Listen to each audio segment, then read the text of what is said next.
छोटे दुकानदारों की बात करते हैं, छोटे दुकानदारों की बात करते हैं, और जो स्मॉल और मीडियम बिजनेस है। अच्छा, मैं भूल गया, प्रेस वालों की भी बात करनी है। अब ज्यादा मीडिया का टेंशन मतलब 2 मिनट में बात खत्म करता हूं। अखबार अब 3 चीजों के लिए पढ़े जा रहे हैं, बिजली कटौती, उठावना और राशिफल, और रोज नए निकलते हैं। एक दिन तो अखबार के दफ्तर से 2 लोग आ गए, बोलो संपत सैलल जी नया अखबार लॉन्च कर रहे हैं, आप भी ग्राहक बन जाओ, क्योंकि अखबारों का कोई पाठक तो बनता नहीं, ग्राहक ही बनते। 1 रुपए में 16 पेज। और जो मैंने जवाब दिया, मैंने कहा रुपया चाहे 1 की जगह 2 ले जाए, लेकिन 16 पेज खाली दे जाया करो। फिर मैंने रिसर्च की कि इतने अखबार बिकते कैसे हैं, तो अचानक एक दिन अखबार के दफ्तर से फोन आया, बोलो संपत सैलल जी आज आपका नाम हमारे अखबार में छपा। मैं बड़ा खुश हुआ, जी आपका अखबार कहां मिलता है? बोले हमारा अखबार कोई होकर नहीं बांटता है, जिस किसी का नाम छप जाता है दिन भर वही खरीद खरीद कर बांटता है। और प्राइम टाइम पे बहस देखते हो, जैसे किसी जमाने में अवध के नवाब मुर्गे लड़ाते थे। 4 जन बहसी आते हैं, एक मुद्दे का समर्थक, दूसरा मुद्दे का विरोधी, तीसरा बुद्धिजीवी दोनों को हड़काने वाला, और चौथा एंकर तीनों को भड़काने वाला। अब आपकी तालियां उठेंगी, चौथा एंकर तीनों को भड़काने वाला। बहस होनी होती है गरीबी की रेखा पर, और करते रहते हैं रेखा की गरीबी पर। अंतिम लघु कथा सुना करके अपना स्थान लेता हूं। यह भी मीडिया पे है, ध्यान से सुनना। ब्रेकिंग न्यूज, मीडिया के बंधु बैठे, ब्रेकिंग न्यूज। आत्मनिर्भर नामक राज्य में डिजिटल क्रांति भले ही होने को थी, पर न्यूज क्रांति हो चुकी थी। न्यूज चैनल खबरें तलाशते नहीं, गढ़ते थे, और देते नहीं, फैलाते थे। ब्रेकिंग न्यूज की तो मारामारी रहती थी। एक दिन जो ही सम्राट, चक्रवर्ती सम्राट, कथा यहां से शुरू होती है, एक दिन जो ही सम्राट नहाकर स्नान घर से निकला, त्यों ही एक न्यूज चैनल ने ब्रेकिंग न्यूज दागी, सम्राट नहाया। दूसरे न्यूज चैनल ने खुशी जाहिर की, सम्राट आज भी नहाया। तीसरे न्यूज चैनल ने अटकलें लगाई, सम्राट क्यों नहाया। चौथे न्यूज चैनल ने नई जानकारी दी, सम्राट पहली बार नहाया। 5वें न्यूज चैनल ने आत्मनिर्भरता की पुष्टि की, सम्राट खुद नहाया। 6ठे न्यूज चैनल ने रहस्योद्घाटन किया, सम्राट पानी से नहाया। 7वें न्यूज चैनल ने ब्रेकिंग न्यूज में गर्मी भरी, सम्राट गर्म पानी से नहाया। 8वें न्यूज चैनल ने स्थिति और साफ की, सम्राट साफ पानी से नहाया। 9वें न्यूज चैनल ने गुप्त जानकारी दी, सम्राट स्नान घर में नहाया। और तालियों से विदा करना, 10वें न्यूज चैनल ने राहत भरी ब्रेकिंग न्यूज चलाई, सम्राट आज तो नहाया। आज हम काफी समय साथ चले और मीडिया पे बात हो रही थी। मैं उस मीडिया की बात से पहले मध्य प्रदेश की जनता की एक पीड़ा व्यापम को अपने व्यंग्य के माध्यम से बताना चाहता हूं। व्यापम क्या था, आप लोग भी ध्यान से सुनो कि सटायर में बात ऐसी कही जा सकती है। आवेदन एक ने किया, परीक्षा में दूसरा बैठा, इंटरव्यू तीसरे ने फेस किया, नौकरी मिली चौथे को, और करता रहा 5वां, वेतन 6ठे ने उठाया, और पेंशन हुई 7वें की। अब आपकी तालियां बजेंगी, जबकि 7वें की डेथ तभी हो गई थी जब पहले ने अप्लाई किया था। मीडिया को एक तो मुझे राहुल जी पूछ रहे थे कि आप इतना व्यंग्य करते हो, कभी कोई धमकी या कुछ इस तरह का आया? मैंने कहा साहब हम लोग हंसी मजाक में टाल देते हैं।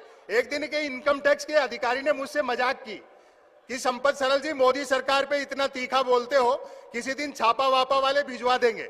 मैंने कहा साहब एक हिंदी लेखक के घर में लाइब्रेरी में गबन के नाम पर प्रेमचंद के गबन उपन्यास के अलावा क्या मिलेगा?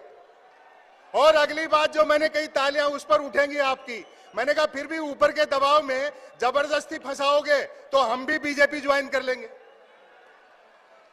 ये भाजपाई जिसको भ्रष्ट और अपराधी कहते हैं, वही अगर बीजेपी में आ जाता है तो उज्जवल हो उठता है। शायद यही प्रधानमंत्री की उज्ज्वला योजना है। आप प्रेस की बात करता हूं। अच्छा देखिए, सबसे पहले मैं आपको बताना चाहता हूं, ये जो यहां बैठे हैं इनकी गलती नहीं है, इसमें इनकी गलती नहीं है, ठीक है। ये बेचारे तपस्या करते हैं, मैं देख रहा हूं इनको, ठीक है, पैदल नहीं चल रहे मगर ट्रक पे तो बैठे हैं, और वो भी तपस्या है, मतलब 80 दिन से बैठे हैं। इनकी तपस्या क्या है? इनकी तपस्या है सच्चाई को देखो, सच्चाई को देखो, सच्चाई को समझो और देश की जनता को बताओ। ये करना चाहते हैं, ये करना चाहते हैं, अपनी तपस्या करना चाहते हैं, ये देश को सच्चाई दिखाना चाहते हैं, लड़ते हैं। ये पीछे से लगाम लगी हुई है। लगाम किसके हाथ में? वही लोग जो नरेंद्र मोदी जी की पूजा कर रहे हैं, उनके हाथ में।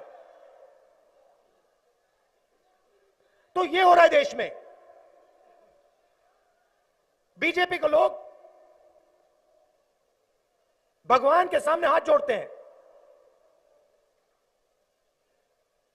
और फिर जो इस देश में तपस्या करता है उसको खत्म करते हैं। मतलब भगवान का अपमान करते हैं, क्योंकि तपस्या ही भगवान है और हिंदुस्तान के किसान के अंदर भगवान है, मजदूर के अंदर भगवान है, छोटे दुकानदार के अंदर भगवान है, मीडिया वालों के अंदर भगवान है। तो जब ये लोग इस देश की तपस्या से चोरी करते हैं तो ये देश के भविष्य को नुकसान पहुंचाते हैं, युवाओं को चोट पहुंचाते हैं, अगली पीढ़ी को चोट पहुंचाते हैं। एग्जाम लेते हैं,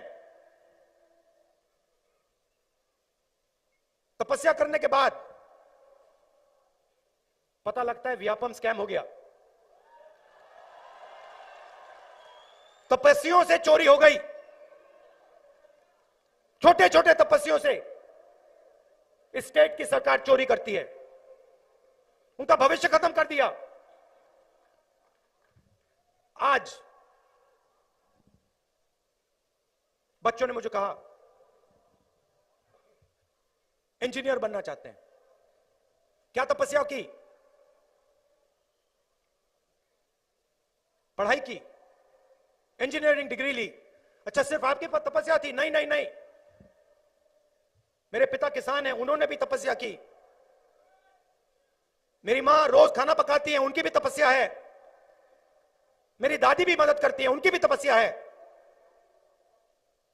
अच्छा, डिग्री मिली तो क्या हुआ? चुप हो जाते हैं, चुप हो जाते हैं, क्योंकि इस देश में तपस्या का फल नहीं मिल सकता। बेटा बताओ क्या करते हो? मजदूरी करता हूं मैं, मेरे तपस्या का फल मजदूरी। मध्य प्रदेश की सरकार ने, हिंदुस्तान की सरकार ने दिया। नहीं, पकौड़े भी नहीं होते भैया, आजकल पकौड़े भी नहीं चल रहे, तो कहने की बात थी। चलिए छोटे दुकानदारों की बात करते हैं, छोटे दुकानदारों की बात करते हैं, और जो स्मॉल और मीडियम बिजनेस है। अच्छा, मैं भूल गया, प्रेस वालों की भी बात करनी है।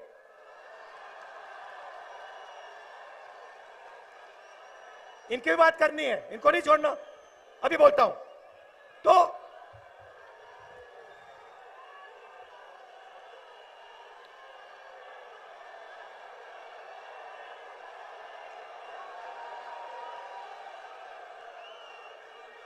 तो सुनो सुनो, तो छोटे दुकानदार हैं, उनके साथ नहीं नहीं, मैं सबकी बोलूंगा। आज मैं महाकाल गया हूं तो तपस्या की बात करनी है, उन्हीं से सीखा हूं मैं। आज पंडित जी ने मुझे बोला, उन्होंने मुझे बोला कि आपका प्रेस कॉन्फ्रेंस मुझे बहुत अच्छा लगा, मैंने जो आपने बोला उसको समझ लिया। मैंने कहा आपने ही मुझे समझाया है। तो देखिए, छोटा दुकानदार सुबह उठता है, उसके साथ 2-3 लोग काम करते हैं, दिन भर काम करता है। कभी कभी किसी को पैसे की जरूरत होती है, वो भी दे देता है, काम करता है। उसके पास इतना पैसा नहीं होता जैसे बड़े उद्योगपति होते हैं, उनके पास करोड़ों रुपए होते हैं। तो अगर बड़े उद्योगपतियों का कैश फ्लो रुक जाए जैसे कोरोना के समय हुआ, उनको कोई मुश्किल नहीं होती। 1 महीना, 2 महीना, 3 महीना, 4 महीना, 6 महीना, 1 साल उनका कैश फ्लो रोक लो, कोई प्रॉब्लम नहीं। इन बेचारों को अगर आपने कैश फ्लो 15 दिन, 1 महीना रोक दिया तो आपने इनका गला घोट दिया, मतलब यूं पकड़ लिया उनको। और अगर आपने 2 महीने कर दिया तो आप इनको मार दोगे, खत्म कर दोगे। अब देखिए, मैं ये दुकानदारों की, स्मॉल और मीडियम बिजनेस की बात क्यों करता हूं? क्योंकि यही लोग देश को रोजगार देते हैं। मतलब पूरा पूरा जुड़ा हुआ है। ये लोग देश को रोजगार देते हैं, युवाओं को काम देते हैं, तो पूरा सिस्टम जुड़ा हुआ है। किसान लोगों को भोजन देते हैं, तो बैलेंस की जरूरत होती है। सरकार ने क्या कहा, क्या किया? अभी 6 बज रहे हैं, 8 बजे इन सबको याद है, ये कोई नहीं भूला। ये घड़ी देखते हैं 8 बजे, इनके दिल में थोड़ी, उनका दिल तेजी से दौड़ता है। 8 बजे नरेंद्र मोदी जी ने नोटबंदी की थी, और फिर 4 घंटे बाद 12 बजते कहते हुए 12 बजे जीएसटी की थी। 8 बजे नोटबंदी, 12 बजे जीएसटी लागू की। और इनकी जो तपस्या है, उस तपस्या से चोरी की। क्यों किया? ये पॉलिसीज नहीं थी। ये आप मत सोचिए, और जो हमारे छोटे दुकानदार हैं, स्मॉल और मीडियम बिजनेस चलाते हैं, आप ये मत सोचिए कि ये पॉलिसीज थी। ये आपके कैश फ्लो को खत्म करने के हथियार थे। देखो, समझ गए ना? दुकान चलाते हो ना, देखो, समझ गया? ये पॉलिसियां नहीं है जो कोविड के समय किया गया, नोटबंदी और जीएसटी, और जो किसानों के साथ इन्होंने करने की कोशिश की, मगर किसानों की शक्ति ने इनको रोक दिया। ये पॉलिसीज नहीं थी, ये हथियार थे। किसके लिए हथियार थे? किसके हथियार थे? वही जो 3, 4, 5 बड़े उद्योगपति हैं, उनके हथियार हैं, उनके हथियार हैं। और लक्ष्य क्या है? हिंदुस्तान की जो तपस्या है, हिंदुस्तान के जो तपस्वी हैं, उनको दबाओ, उनको कुचलो, और उनके जेब में जो पैसा है उसको छीनकर 5-6 लोगों को दे दो। नुकसान देश का हो रहा है, युवाओं को रोजगार नहीं मिल रहा है, और मिल नहीं सकता क्योंकि आपने वो रीढ़ की हड्डी तोड़ दी। नोटबंदी करके, जीएसटी करके, कोविड में जो आपने किया, अरबपतियों का कर्जा माफ कर दिया, इनको छोड़ दिया, 1 रुपया तक नहीं दिया इनको, तो आपने रीढ़ की हड्डी तोड़ दी। और इसको अब फिर से बनाना पड़ेगा, फिर से जोड़ना पड़ेगा, तब हिंदुस्तान को जाके रोजगार मिलेगा। खबरों में बने रहने के लिए फोरम 4 को सब्सक्राइब करें और नोटिफिकेशन पाने के लिए बेल आइकन दबाएं।